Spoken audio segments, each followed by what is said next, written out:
So thank you so much for being here. This is the 6th session in the series, our last time to get together. And today's topic is to finalize and publish. My asynchronous resource that I've been sending out, this last topic, it's not quite finished. I need to go in and do some edits and clean it up. But I have found that after I do this Monday session, I know a little bit more of what I want to say on this page after the fact than doing it before. So it's kind of by design if I have this talk, and then I can go in and make sure that the resource is really on point. So this particular topic, we're really just going to talk about those last pieces and finishing it up in a way that you can have confidence that your students will have less trouble and technical errors. So the first part, copying selected content in your academic course shell. So some people, and I'm going to open up my dashboard so I can take a look at my other choices. I've got my pretend academic shell already opens, but I'm going to go in and open up my sandbox demo and just talk real quick.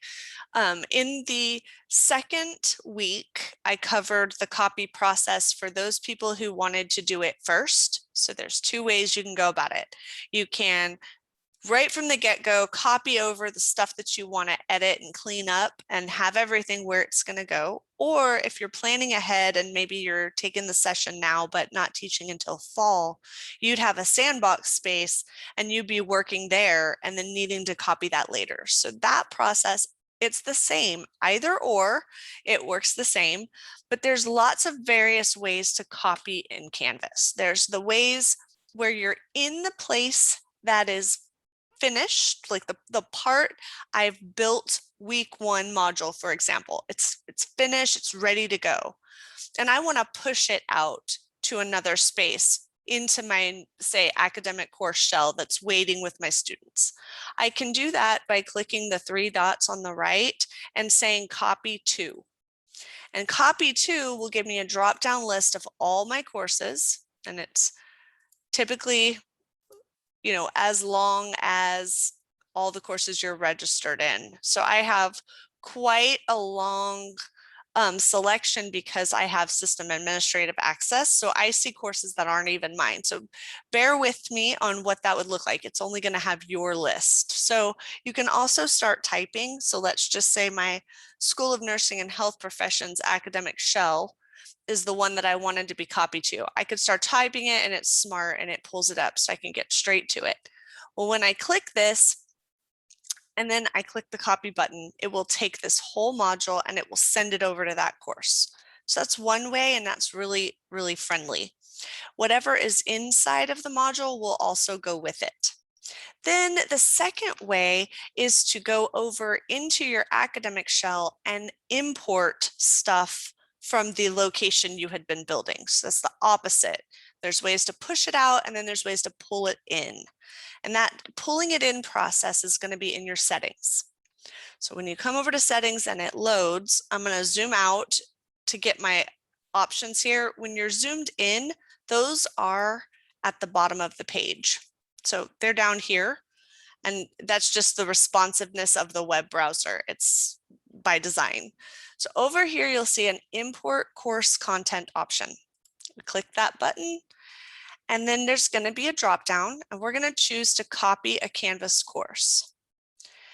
And in here, I can start typing the name of that course, or I can use the drop down, they work, SNHP, and I'm going to choose Sandbox Demo. So this is the first example. I was in my Sandbox Demo and I pushed out something I wanted to copy into my academic shell. And this, the opposite way, I went into my academic shell and I'm going to pull some content in. So I choose the sandbox where I've been working. I choose select specific content. And then if it was a future semester that I want to adjust the dates automatically, that is a feature. So next time you're teaching, you'll be able to put the old dates of the course and the new dates of the course, and then it will automatically roll through everything with a date and fix it for you. So it's basically you're going to say class last year started May 10th and next year it's going to start on May 11th. And then it will adjust all of your due dates by that one calendar day so that they're for next year instead of this year.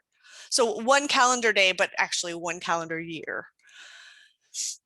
I'm going to uncheck that though, because I don't have dates to mess with in this particular demo. So once I choose select and I say import, it's going to pop up another red button. And when I click that select content button, that's where I get to choose all the stuff I want to copy. So anything that you were building out, you can click the arrows to expand it and you can select, oh, I finished weeks 1, 2, and 3. I just want to copy those modules over. Or I have 3 quizzes, but I'm really only going to choose these 2 because those are the ones that I finished. And then when you say select, it pushes all that information over into your actual course, like pulls it in. So you'll be all good to go either way you select it. It doesn't matter which way you do it. Any questions on those 2 concepts? So copying is really valuable because in this transition process, our Blackboard courses came over, they're in a state of needing attention, and then you're going to have your academic shells that you're going to want to put that stuff in. So either way you do it, you'll be in good shape. Okay, so I am actually going to close my sandbox demo and I'm going to still be in my academic shell demo. So this is the one that I've done the most work. I've edited the home page and I'm really working through that process of getting this course ready to go live on Monday. May 10th is going to be great. Not really, but for demonstration purposes. Then, so one of the things you're going to want to do after you're done working in your sandbox and you've copied your stuff into your real academic course where the students are, you're going to want to finish any group stuff. So groups don't copy because they're associated with student enrollments, and that can't copy from course to course because of course the student enrollments change. So when I go in, I'm not going to have anyone to really do this with. I don't have any pretend students, but I'm going to go into my people tab and I'm going to show you how I've got a group set right here. And I'm going to say, I want this to be, maybe it's final project groups. And I'm going to not allow self sign up. I'm actually going to tell it that I want to split the students into 5 groups, and you have some choices here that if I had students, I would be able to do this, but I'm just going to say, this is how I want it. I don't have any students right now. And I also want to automatically assign a student group leader, and it's just a random student. So you get lots of choices on how you control your groups. Then I'm going to say save, and it's thinking about it. When I'm actually in a course with students, there will be a long list here of all their names. And all you do is drag and drop whoever you want to be into a group if you want to choose manually. Or when you do the process I just showed you, if there's students enrolled, it happens automatically. So if I had students here, they would be mathematically put into those 5 groups and I would be done. Once I've set up my groups, I can go into all of my assignments and I can finish. So if I were to say my extra credit or my week 1 extension, let's see, let's find something. Let's just say the final project. This one right here, this was going to be my group project. And I come into edit. Takes a second, but then I can come in and I can click that this is a group project and I can choose the group that I created, and that will save with that assignment.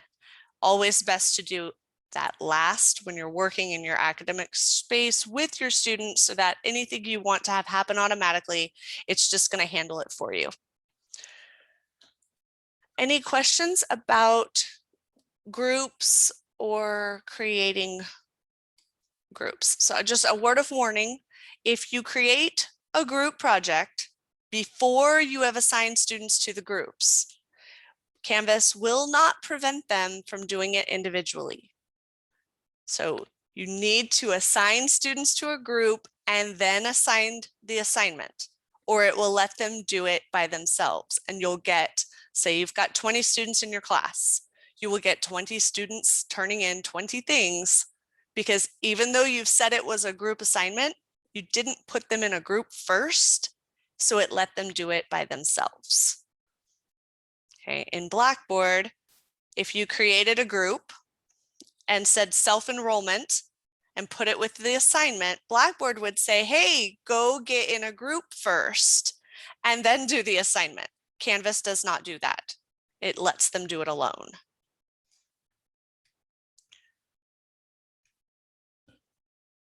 Okay, so that is definitely, once students are in a group, they will have an additional icon in the global navigation called groups, and they will be able to click that, and they get some of the features of a course, a discussion board and some other things to be able to interact with their group, and they would get there through that space. One of the drawbacks is that as the instructor, you won't see those groups and those group options because you're not enrolled in the group. So that's something to keep in mind.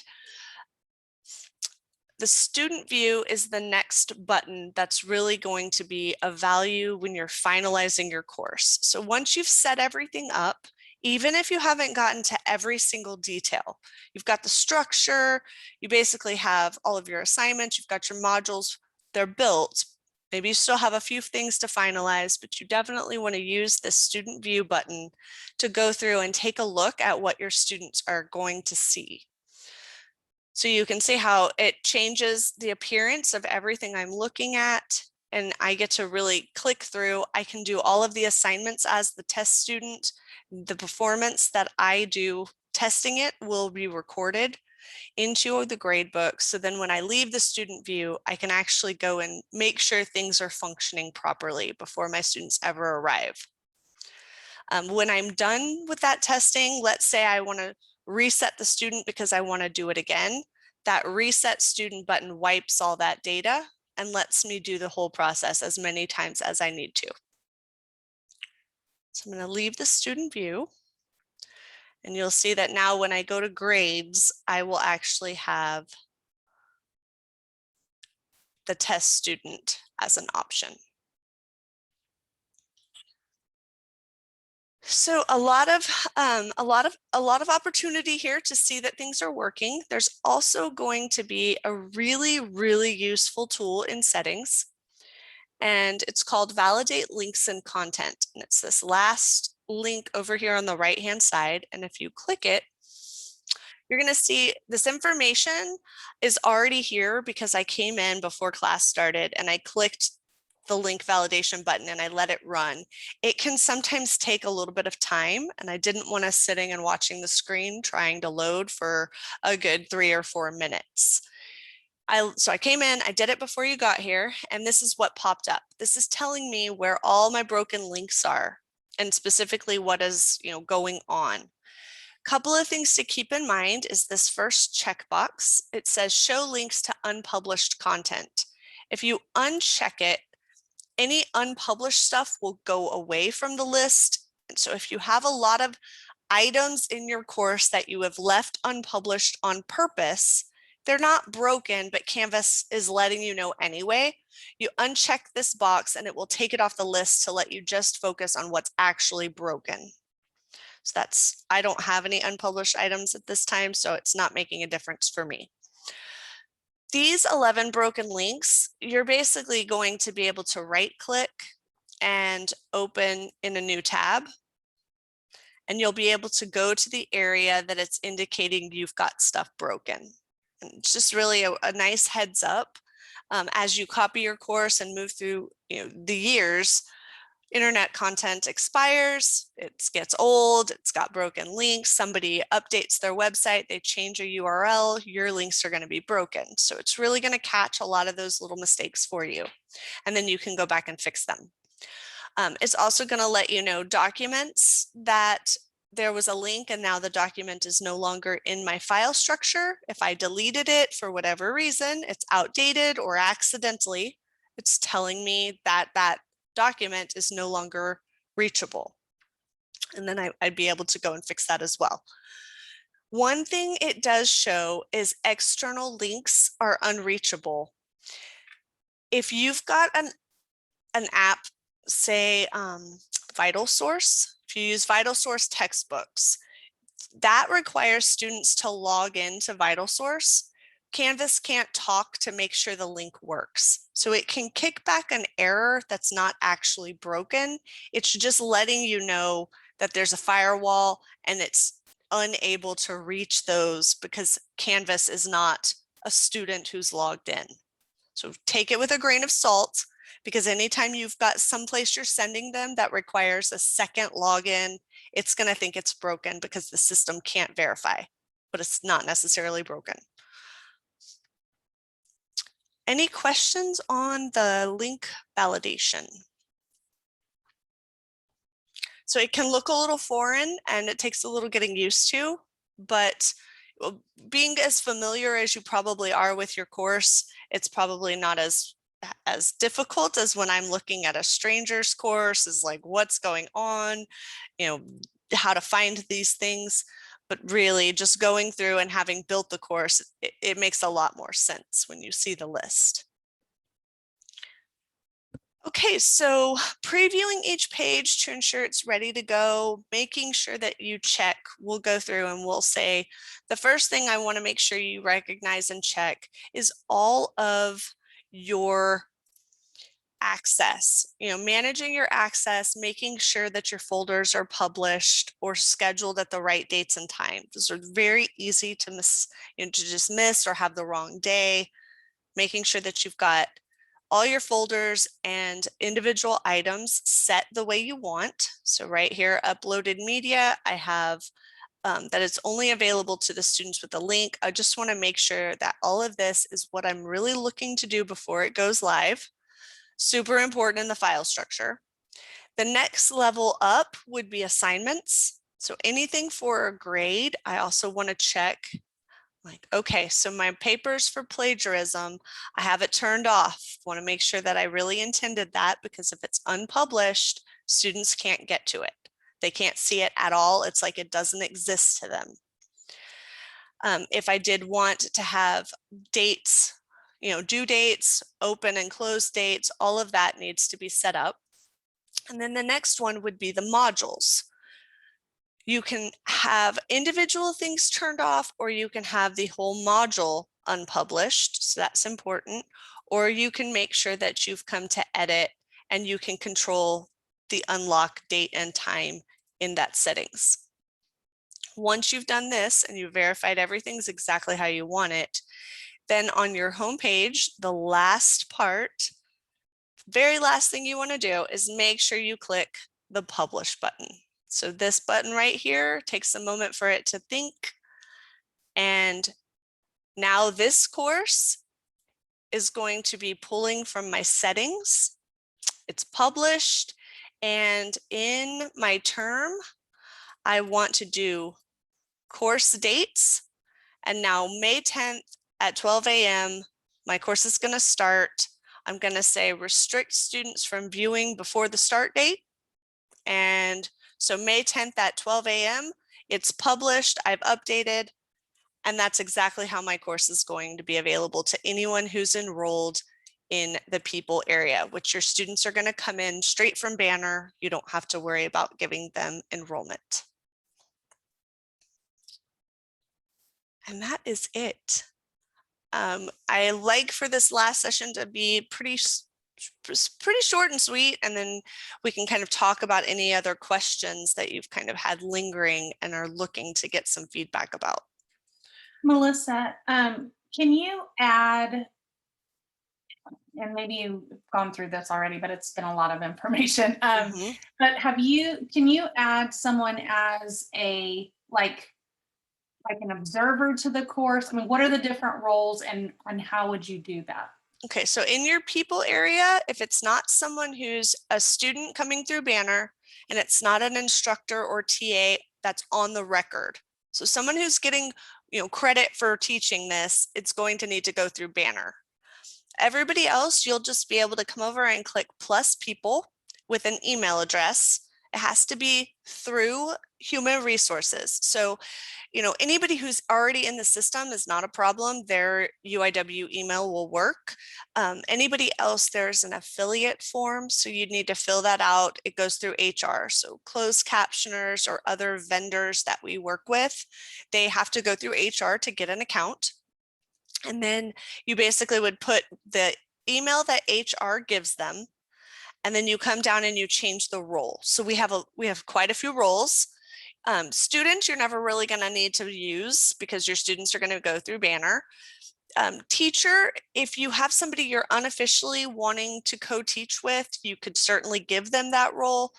But if you don't want them to grade, you'd want to give them the colleague role. So the difference between the two being colleague can access all the course information and interact, but they just don't get grades and grade notification access.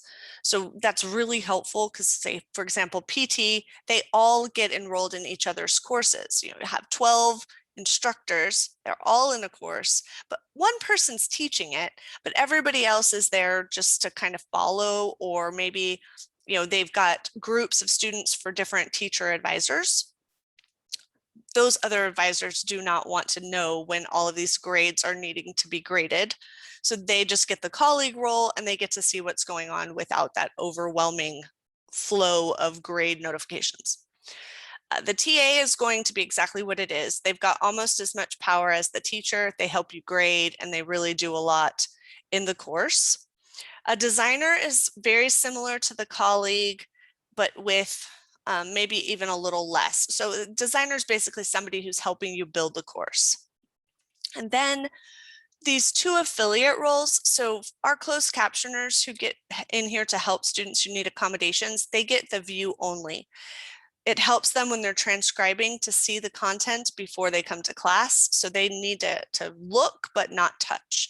Versus an affiliate, for example, somebody over at the School of Medicine is working with a vendor who's doing some course development. They need to be able to build, but we want to differentiate who's not part of UIW versus, say, somebody who's going to be a UIW come in as a designer. So that's kind of the difference there.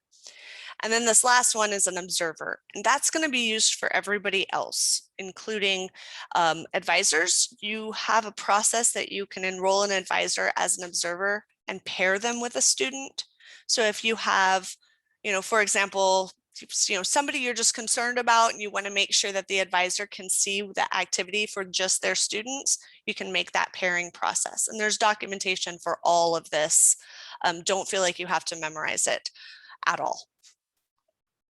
And then so basically you would choose the role and you get to choose which section that they would be enrolled in. So if you've got cross-listed courses where you're teaching multiple sections, you can just give certain people access to just certain sections.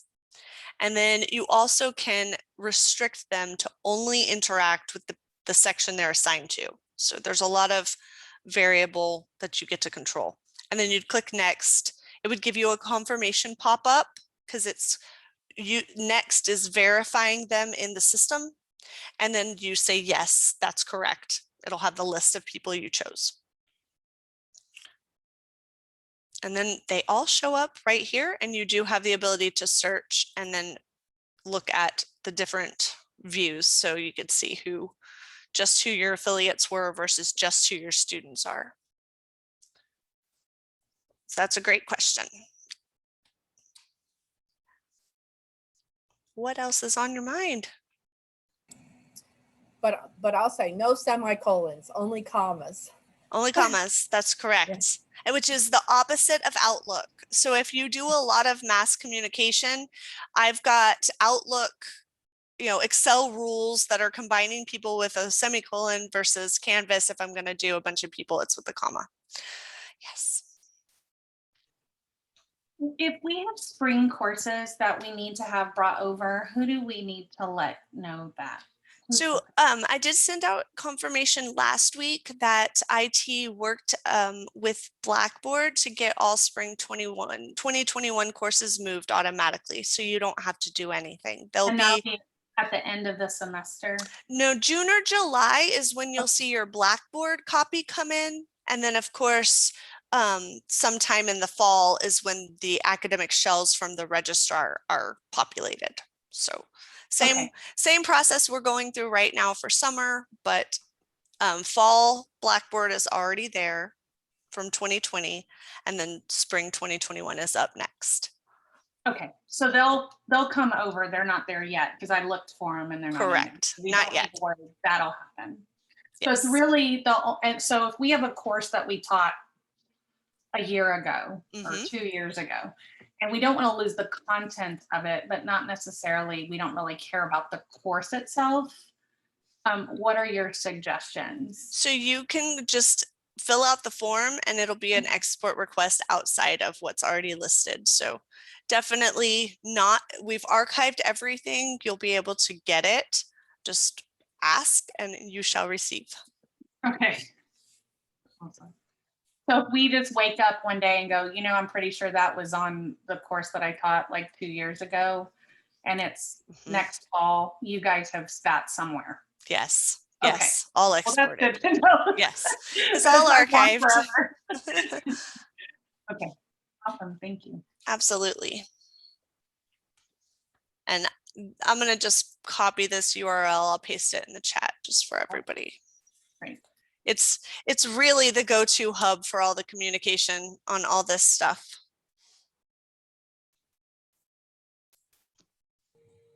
Melissa, if you did put somebody in the observer role, would they, and you paired them with a student, would they be able to see that student's grades?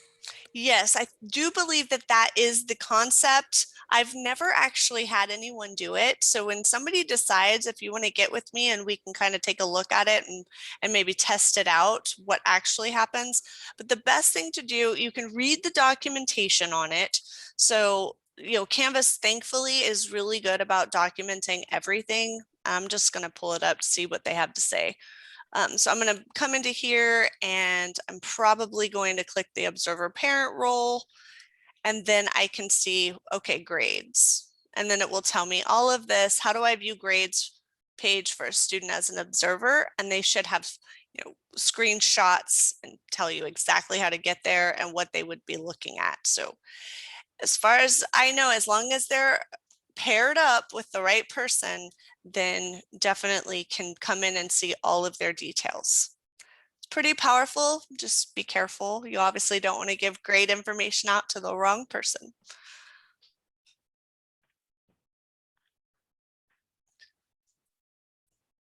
Great questions. Keep them coming. What else?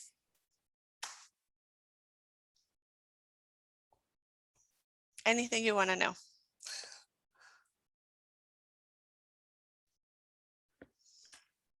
It is a lot. Leanna and I were chatting before the recording started about the 6 series really scaffolds, right? Like it built upon each session. I'm trying to chunk out what you can accomplish in a reasonable amount of time, focus on that, knock it out, and then move on to the next piece. So that asynchronous resource comes in handy.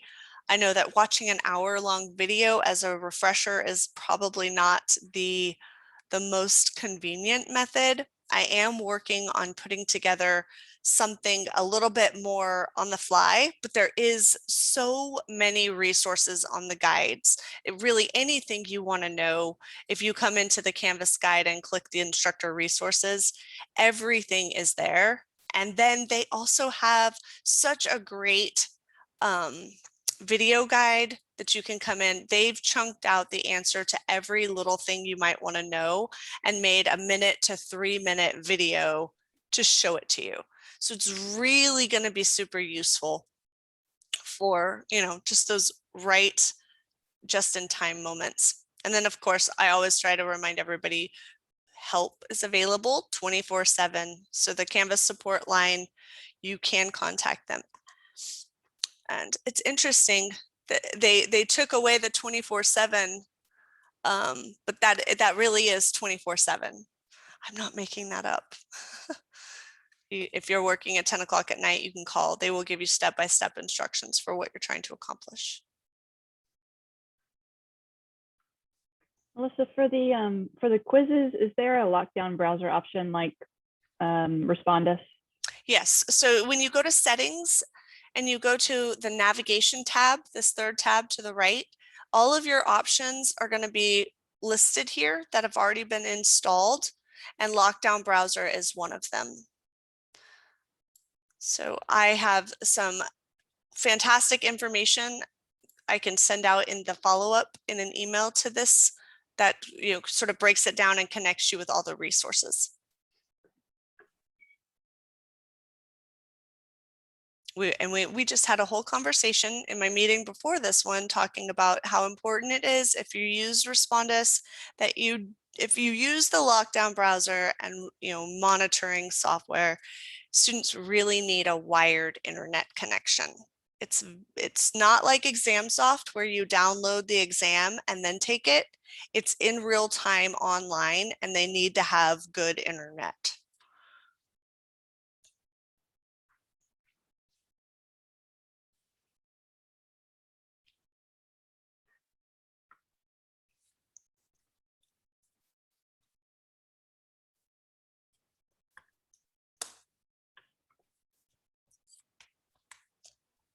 Other questions?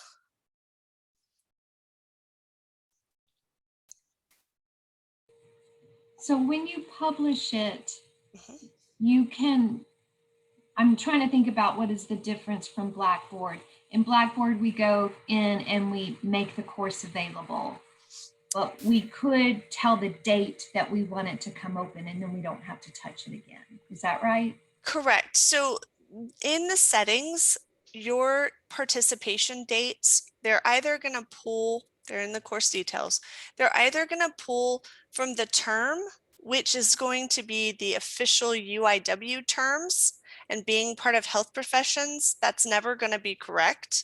It's going to be probably a week later than we start, just because we do have very custom dates, especially, across the different schools. So the best thing to do is choose course and tell it what day you want it to start and end. You've got total control over that. And then you can choose to restrict before and after to your liking. And so these, whatever you set here and save, then is only going to work, obviously, if you've published your course. So it's just a secondary, safety net, two ways. We have to get it all set up and available.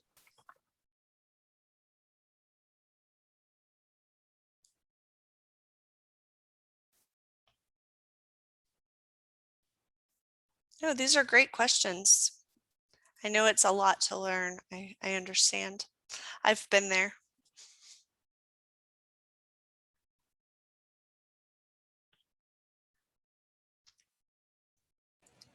We want to know the 5 Pilates myths that are busted. Right. I found this. I thought, it's just too funny. Everybody was saying, I'm sick of looking at that avocado video. That's right. And I like, it's supposed to be something relevant to your course. So I went and find one. And I don't think Brittany's going to want it, but I'll leave it there for her. She could choose.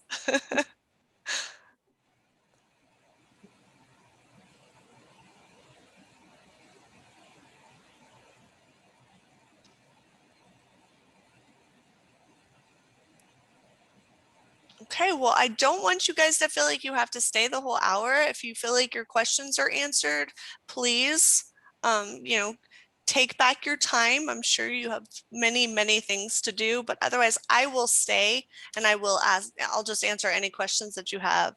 I'm not in any rush, so let me know. Thanks, Melissa. Absolutely, you're Thank very you. welcome. Thank you. Bye-bye. Bye.